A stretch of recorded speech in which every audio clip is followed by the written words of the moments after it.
আসসালামু আলাইকুম। আজকে আমি নিয়ে আসছি একটা জুতার বক্স। আচ্ছা, এই জুতার বক্সের মধ্যে কি আসলে জুতাই আছে? না, আমি রেজিনের কাজে যেসব র ম্যাটেরিয়াল ব্যবহার করি প্রায় সবগুলো এই বক্সের মধ্যে আছে। এই বক্সটা আমার আবেগের একটা জায়গা, কারণ রেজিনের কাজ আমি শখ থেকেই করি। সো এই বক্সের মধ্যে যা যা আছে আজকে আপনাদেরকে দেখাবো। তো ভিডিওটি না টেনে সম্পূর্ণ দেখার অনুরোধ রইল।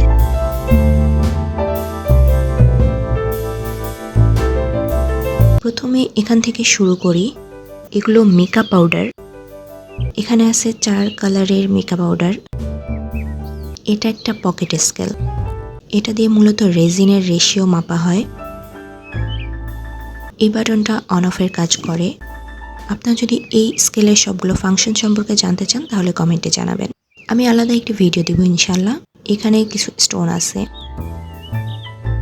এখানে আছে কিছু ফ্লাওয়ার্স।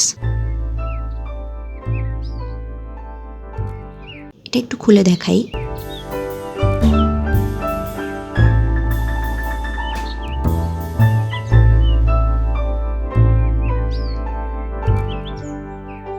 এখানে আছে কিছু বেসগুলো দেখাই।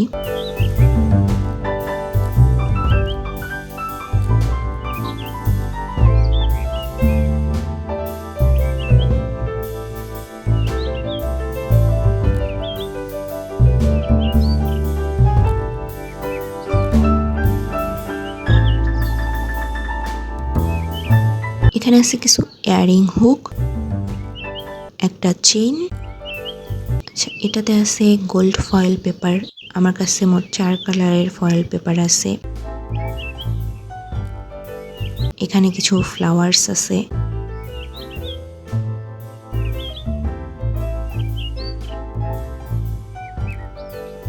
এখানে কিছু বেস আছে।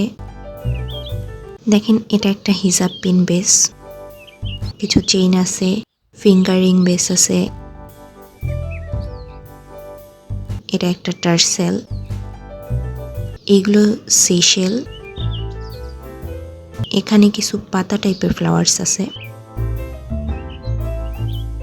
এটা একটা ট্যাটু স্টিকার বুক। এখান থেকে অনেকগুলো আমি ইউজ করেছি। এখানে আরো কিছু স্টিকার আছে জেলাটিন পাউডার, ডেইজি ফ্লাওয়ার্স। এটা দেখাই। এটাতে আছে ইংলিশ লেটার আর একটা রেজিন ট্যাপ। এই বক্সে আছে কিছু স্টোন। এটা আমি আর খুললাম না, কারণ খুললে আবার পড়ে যেতে পারে। এখানে কয়েকটা কালারের গ্লিটার্স আছে। এটা একটা ম্যাজিক বল। এটা দিয়ে আমি একটা চাবি রিং তৈরি করেছি। আমি ওই ভিডিও লিংক ডেসক্রিপশনে দিয়ে দিব, আপনারা চাইলে দেখতে পারেন। আচ্ছা, এই সাইডে কিছু জিনিস আছে যেগুলো দেখানোর জন্য আমি বক্সটা ঘুরিয়ে দিব। এখানে আছে 12 কালারের এই টাইপের গ্লিটার্স। এগুলো হচ্ছে অ্যালকোহল ইঙ্ক। এটা বিগিনারদের জন্য খুবই গুরুত্বপূর্ণ।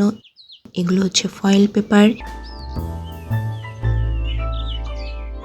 সো এই হচ্ছে 4 কালারের ফয়েল পেপার।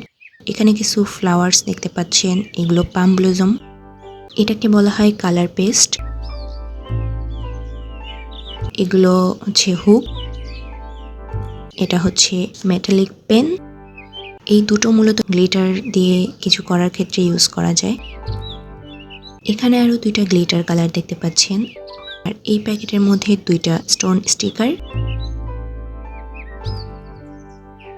এখান থেকে আমি কিছু স্টোন ইউজ করেছি। সো এই হলো আমার রেজিনের যত র ম্যাটেরিয়ালস। তো ভিডিওটি কেমন হয়েছে জানাবেন। আশা করি ভালো থাকবেন, সুস্থ থাকবেন। আল্লাহ হাফেজ।